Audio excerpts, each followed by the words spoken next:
If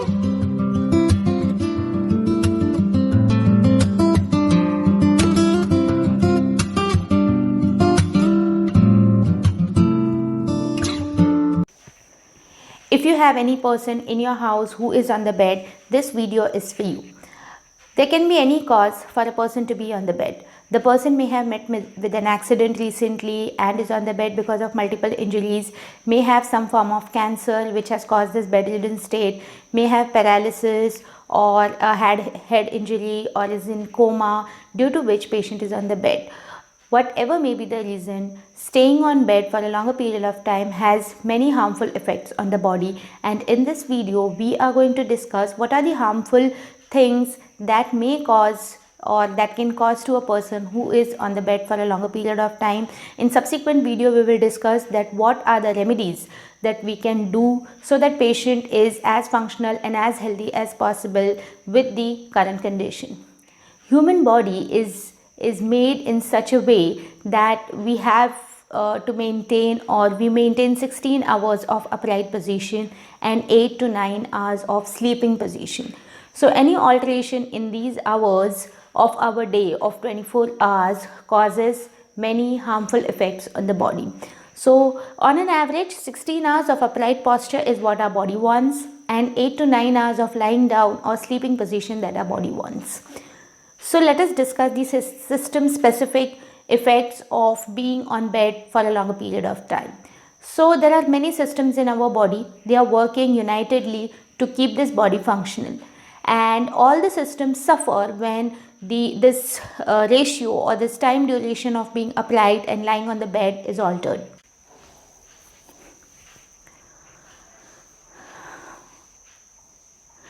The commonly and adversely affected systems in our body are the cardiovascular system, dealing with our heart and blood supply, the musculoskeletal system, dealing with our muscles, bones and joints, the skin, the neurological system consisting of our brain and our mind, the pulmonary system dealing with our lungs and ventilatory capability of the body, the endocrine system dealing with our hormonal balance in the body, the gastrointestinal system dealing with the digestive ability of the body, and the renal system dealing with the urine and urinary apparatus.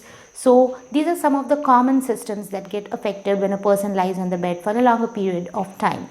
We will go into all the systems and take a look at the common affectations that happen on these systems because of prolonged bedridden posture. Let us begin with the bones and the musculoskeletal system. What happens is, when a person is lying down for a longer period of time, he is not moving his upper limb, meaning hand and legs, as he would otherwise. So what happens? These joints, which are made for movement, do not move and they become stiff gradually. So the stiffness ensues, and gradually what happens? These muscles also stiffen, that leads to contracture. The person is not able to move his joint, and if someone else tries to move the limb, it is not possible. This state is called contractures. So multiple contractures build in a person. Another thing is, whenever we stand upright, gravity is pulling us down and all the muscles are working against gravity. And this mechanism helps our muscles to maintain their girth and they do not shrink. Prolonged bedridden posture causes these muscles to shrink because they do not work against gravity. So the muscle girth decreases. Such decrease in muscle girth leads to decreased muscle strength in a person. The person's muscle strength is decreased. Range of motion is lost. All the joints in our body, even this finger has got some range of movement. All the joints lose their range of motion. They're not able to move through their complete capacities. That leads to great functional loss. The person has a great functional deficit due to loss of range of motion.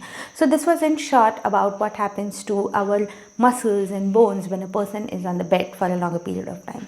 Let us discuss what happens to our cardiovascular system, to our heart and our blood system in the body. The heart decreases in its functional capacity. What happens? The heart is not pumping against gravity. The person is lying down for a longer period of time, so the heart muscles also shrink, similar to how it happened in skeletal muscles. So the heart becomes weak and enough blood is not pumped for the body. The other thing which is very common in our blood system, in our cardiovascular system, is the blood starts pooling in the body. A person is lying, so the blood is not moving across the body, and wherever it stays, it tends to stagnate there for a longer period of time, and the clots begins to form. These clots are very dangerous because they may get dislodged, they may move from that part and go and get lodged at some other delicate or critical part of the body. If they go and lodge in the brain, can lead to brain injuries. If it goes and gets logged in the lungs, it leads to lung damage.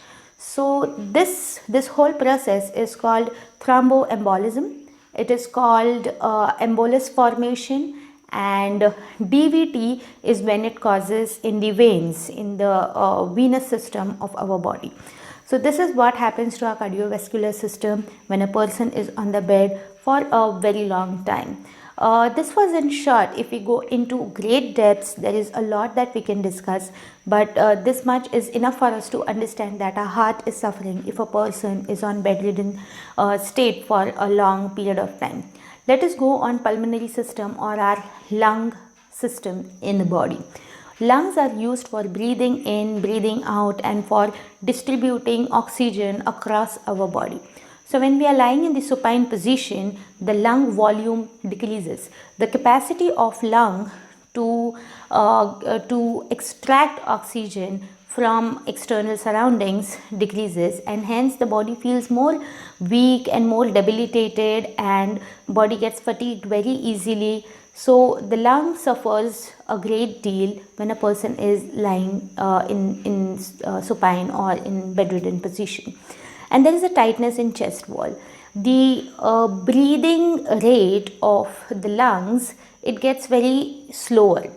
That leads to tightness in the chest wall. The thorax becomes stiff, and person finds it difficult to breathe as the time passes. The more the person is on the bed, the more these things are developing. Other thing is coughing becomes poor because the overall muscles are losing their strength. The abdominals are becoming weak. The person is not able to effectively cough, and that leads to pooling of the secretions or liquid or mucus in the lungs, and that can cause pneumonia or serious lung conditions which will alter the entire ventilation of our body. So lungs get affected a great deal when a person is on the bed. Let us go to the neurological system. What happens in the neurological system? The person becomes disoriented. He tends to lose count of whether it's a day or it is a night, or whom he is dealing with, where he is. So he becomes disoriented. He gets depressed because humans are social animals, and if we don't move out of our space and interact with people, we are tend to get depressed. So the person gets depressed, person is confused, is anxious with what is happening around him and to him. He becomes irritable with everything that is happening in the surroundings.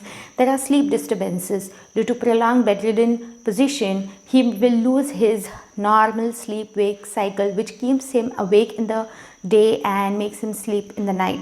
So this whole thing becomes very chaotic for the person to handle.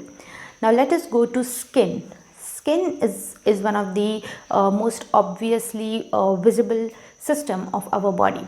What happens when a person is on the bed? There are some areas in the body where there are bones, and bones are prominent, like on the elbow, like on the heels. So what happens? There is constant pressure on the skin at those areas, which leads to death of the skin at that site, and there is a formation of sores. If these sores increase in size and there is some infection, it can become a big problem for the person. Bed sores are very commonly seen and are very harmful to the person when it develops.